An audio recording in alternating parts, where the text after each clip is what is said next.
Right. Fourth time lucky. I'm starting to lose the plot trying to make this video, and so is Michael. The first time I didn't even press record. And then the other times, for some reason, my storage started playing up. So here we go. This is it. This is the last time we're doing it. It's probably gonna do it again, but if it does it again, I'll freak out. Anyway, Michael Gartshaw, severe aplastic anemia. We're at the almost 5 months post-transplant mark. He had a stem cell transplant in December, and his sister was his donor. This is just like a wee update video for those who are interested and are looking at the videos.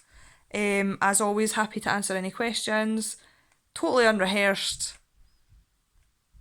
No editing, no nothing. Just straight to the point. This is us. Mum, you saying totally not rehearsed makes them think that's probably gotta be rehearsed. Although it has to some extent been rehearsed this time, because this is the 4th attempt at making the freaking video. Yeah. We're actually freaking out now. Right, anyway, let's get to it.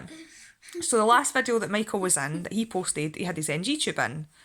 So one of the things that Michael wanted to do was give advice for children who are old enough to perhaps understand but too scared to get rid of the NG tube, on how to actually get rid of the NG tube and still have to take your oral meds.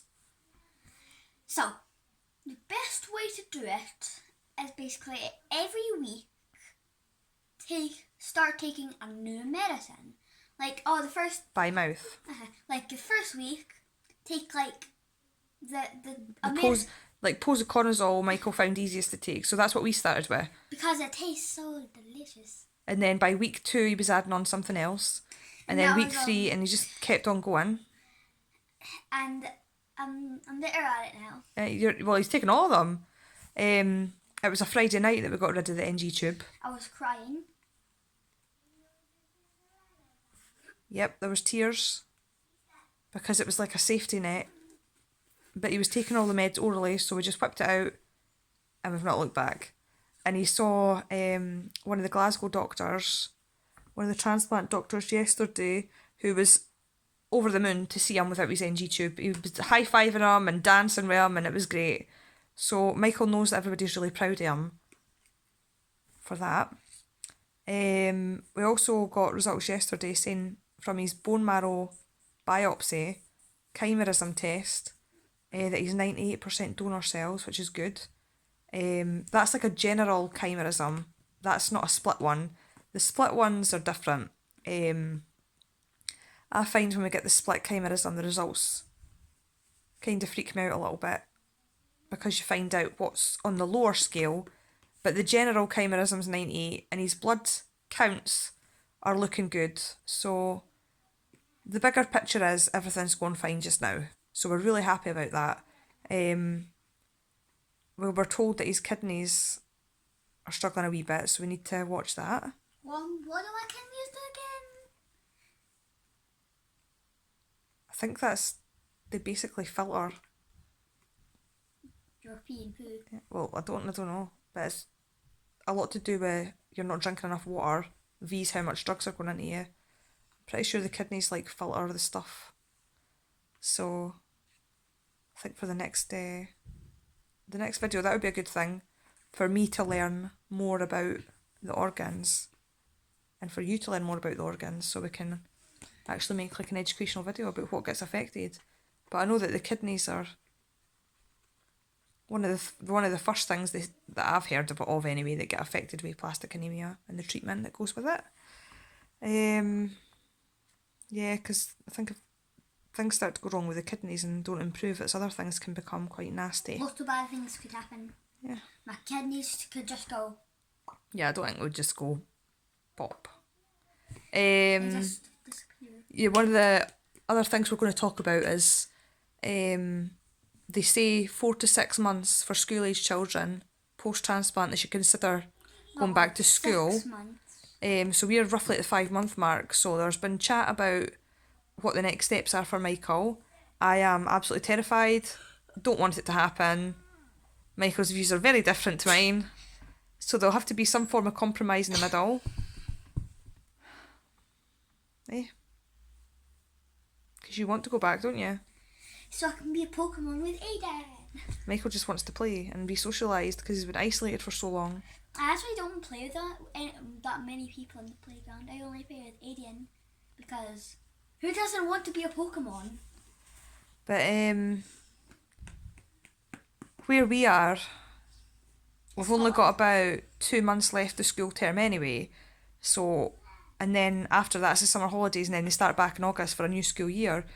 So I think the compromise will have to be that when we're ready, he'll go for a couple of visits, and then we'll build up to by the time August comes to maybe go on in the mornings and take it for there. But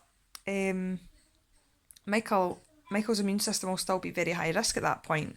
So for a school that's 400 strong, it feels quite intimidating to me to send him back. But we'll just have to see. Have to see what the hospital say, v's what the school say, v's what we're both thinking, and take it from there. Mm-hmm. But Michael's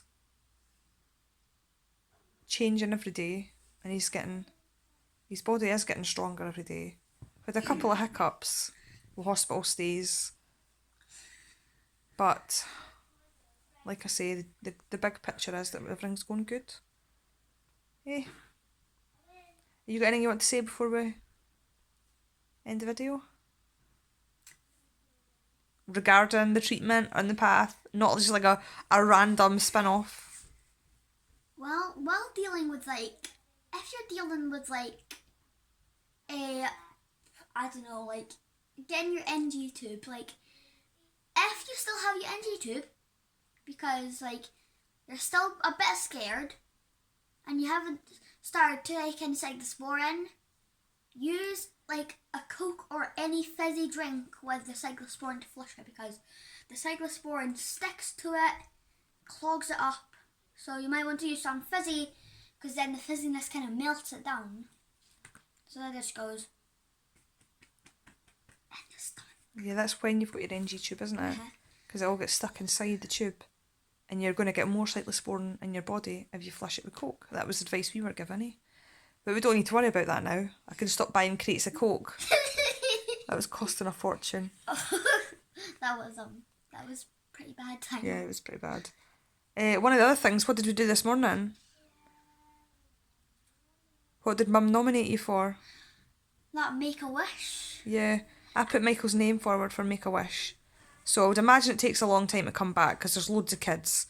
And then obviously each wish, if it's accepted, gets put forward and could potentially take a very long time to get funded, because it's awesome people like yourself, from what I'm led to believe, that can sponsor and put forward donations for children.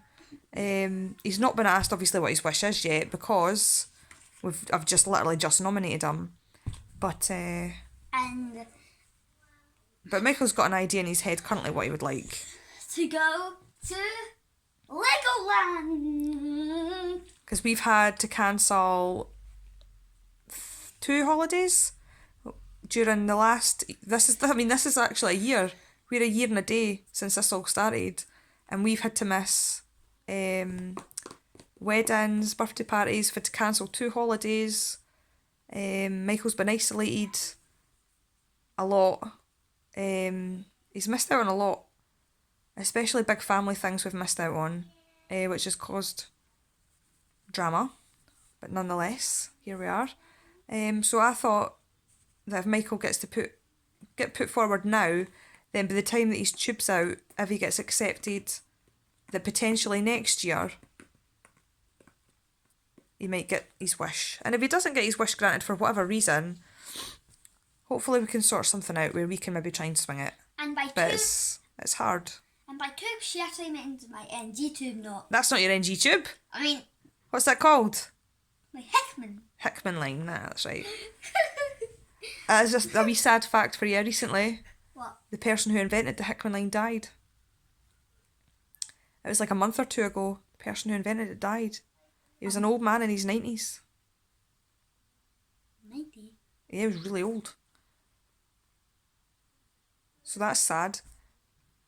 But we'll move on. We'll move on from that, because he was an old man. I would imagine he lived a very full life. But he gave something amazing to everybody, because things like that help treatments be slightly easier, because Michael, he was only a couple of weeks into his journey and his veins were collapsing while the transfusions and being stabbed and getting blood taken, his veins collapsed, so they had to get him a line in. So yeah, it's a good invention. But yeah, that's it. It's Saturday. Michael's dad's at work and we are lounging about in our jammies. It's like 10 o'clock in the morning. We don't care. And also,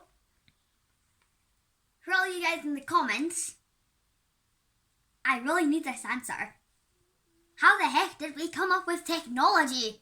Seeing as we started off with just wood and rocks. Yeah, Michael's pretty curious to how we can go for cavemen to this.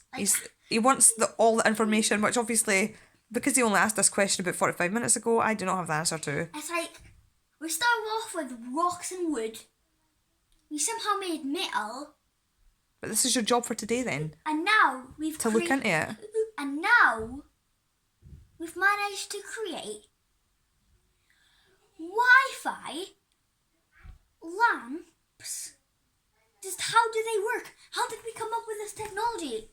I think Ark the game is actually the past of the cavemen. That was all futuristic. Right, we're out. We are going to spend more time in our pyjamas and more time doing nothing. So long, soldiers.